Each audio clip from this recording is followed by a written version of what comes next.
अब आप आगे आइए, एक और बड़ा परिवर्तन आया। भाई देश की सुरक्षा जब तक मजबूत नहीं होगी तब तक तो सारा विकास बेकार है। पर आपने कभी सोचा कि हमारा देश वो देश था जहां के वैज्ञानिकों ने चंद्रयान बना लिया पर वो मिसाइल नहीं बना सकते थे? ये बताइए, हम फाइटर प्लेन नहीं बना सकते थे, इंटरकॉन्टिनेंटल बैलिस्टिक मिसाइल तक बनाने की हमारी सामर्थ्य आ गई थी, मगर हम एसॉल्ट राइफल नहीं बना सकते थे। यह बात तर्कसंगत लगती है। हम बना नहीं सकते थे, गलत है, हम बनाना नहीं चाहते थे। पूर्ववर्ती सरकारों ने कभी इसमें आत्मनिर्भर नहीं होने दिया, क्योंकि शायद यह रहा होगा कि बहुत सारे आर्म्स एंड एमुनिशन की खरीद चलती रहेगी और उसके साथ जो कुछ चलता है वो भी चलता रहेगा। तो पहली बार हमने अब आत्मनिर्भर डिफेंस प्रोडक्शन में शुरू किया, और जो भी 1 लाख करोड़ की इंडस्ट्री है, अभी वर्तमान परिस्थिति में माना जाता है कि अगले 20 वर्षों में 5 लाख करोड़ की डिफेंस एंड एरोस्पेस इंडस्ट्री होगी। आज भारत में स्थिति यह है कि एसॉल्ट राइफल्स भारत में बनने लगी हैं, प्राइवेट सेक्टर में भी, और शायद आप में से कुछ लोगों को तो पता ही होगा कि एसॉल्ट राइफल का प्राइवेट सेक्टर का सबसे बड़ा कारखाना ग्वालियर में है, आप ही के राज्य में। और अब ब्रह्मोस मिसाइल हम बना रहे हैं, पहली बार भारत एक्सपोर्ट करने की स्थिति में आया है। फिलीपींस पहला देश बना है जिसने intermediate range ballistic missile BrahMos को भारत से एक्सपोर्ट करने के लिए ऑर्डर लिया है। यह हमारे लिए कितने गर्व की बात है कि अब हम उसको एक्सपोर्ट करने की स्थिति में आ गए। और डिफेंस कॉरिडोर 2 राज्यों में बना है, तमिलनाडु और उत्तर प्रदेश। अब ये समझिए कि इस ब्रह्मोस मिसाइल के हिस्से इन दोनों जगहों पे बनेंगे।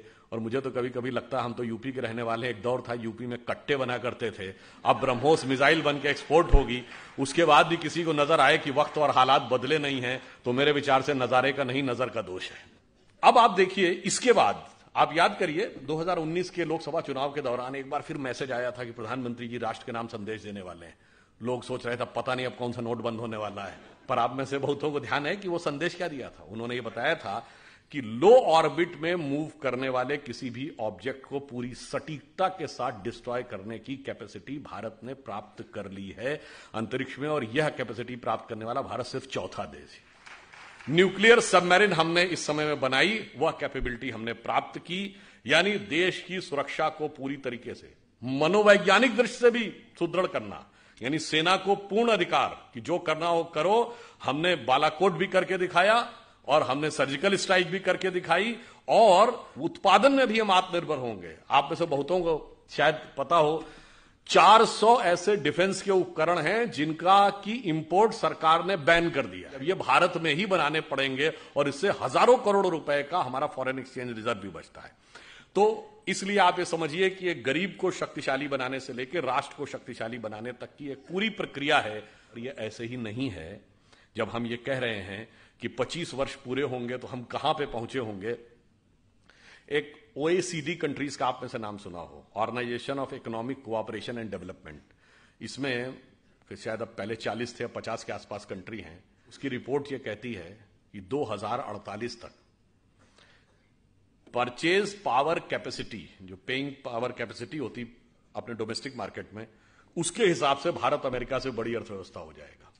पेइंग पावर के पैरिटी ये होती है कि जैसे अब ये बोतल है, ये आपको 10 रुपए की मिलती है। अब वो डॉलर के हिसाब से तो कितने की हुई, 12 सेंट की हुई ना। अमेरिका में 12 सेंट की नहीं मिलती है, वहां $1 की मिलती है।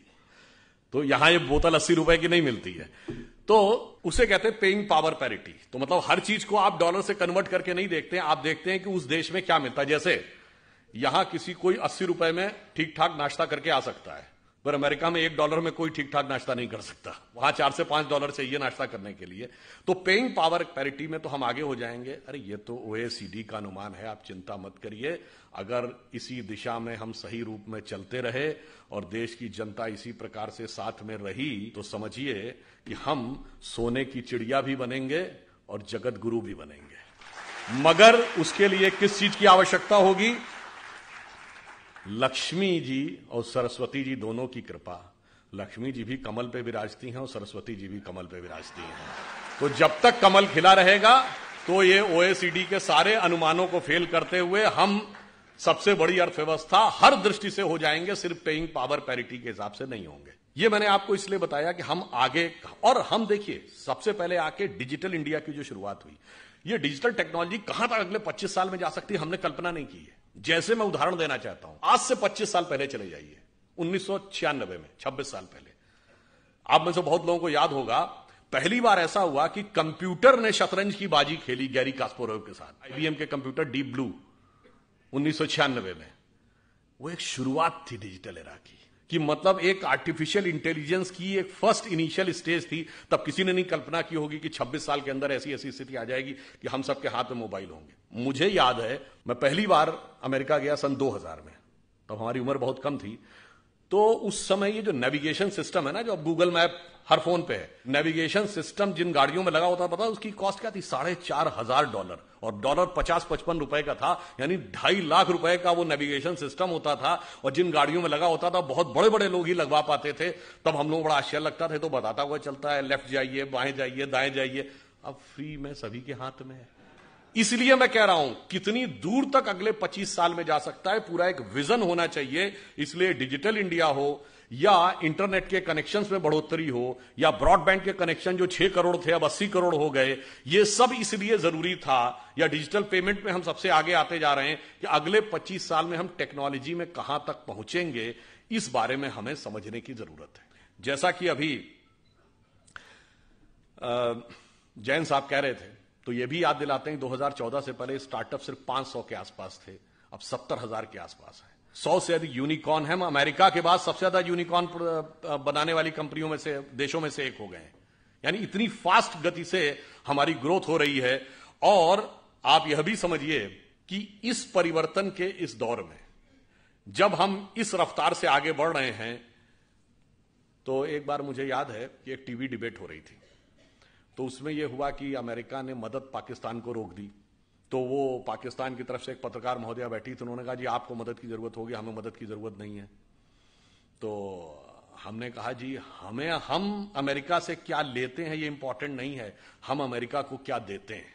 तो जैसा कि अभी वो बता रहे थे, गूगल का चीफ हमारा है, माइक्रोसॉफ्ट का चीफ हमारा है, पेप्सी की चीफ इंदिरा नूई इंडियन है, इससे पहले मास्टर कार्ड का चीफ इंडियन रह चुका है, सिटी बैंक का चीफ इंडियन रह चुका है।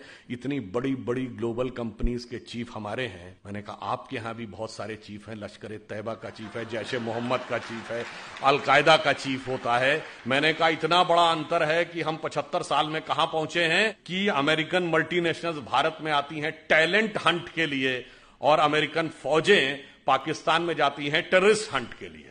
कभी ओसामा बिन लादेन मारा जाता है एबटाबाद में, तो कभी पाकिस्तान के बॉर्डर पर अमन अल जवाहिरी मारा जाता है। और इतना ही नहीं, हम अमेरिका को सिर्फ इतना ही नहीं देते हैं। जैसा कि अभी मोहित जी कह रहे थे कि भाई मैं तो बिजनेस का व्यक्ति हूं, तो समाज, राजनीति, आध्यात्म, इस विषय पर तो मैं नहीं बोलूंगा। मैं तो बताता हूं कि बिजनेस और आध्यात्म का भी हमारे यहां कैसा कनेक्शन है। हम सब व्हाट्सएप यूज करते हैं, फेसबुक यूज करते हैं, तो उसका ओनर कौन है? Mark Zuckerberg. जो लोग आईफोन यूज करते होंगे, पता होगा कि एप्पल का फाउंडर कौन था? Steve jobs. अब ये मार्क जुकरबर्ग ने खुद कहा कि एप्पल के फाउंडर स्टीव जॉब्स ने उनसे कहा था कि अगर जिंदगी में कभी इतना बुरा वक्त आ जाए कि तुम्हें लगे कि तुम्हारा कॉन्फिडेंस ही खत्म हो गया है, पूरी तरीके से हताश हो गए हो, तो ऐसा करना, भारत में जाना, वहां नैनीताल जिले में कैची में नीम करोरी बाबा का एक आश्रम है, वहां जाके तुम्हें एक नई ऊर्जा मिलेगी। और मार्क जुकरबर्ग ने कहा कि मैं आया, वो दौर जब आया और मुझे एक नया कॉन्फिडेंस मिला, और जाके फिर मैंने नए सिरे से रचना प्रारंभ की। तो हम बिजनेस के साथ साथ हम यह भी देते हैं, तभी हमने कहा कि हम सोने की चिड़िया के साथ साथ जगत गुरु भी बनेंगे। यही हमारा भवितव्य है।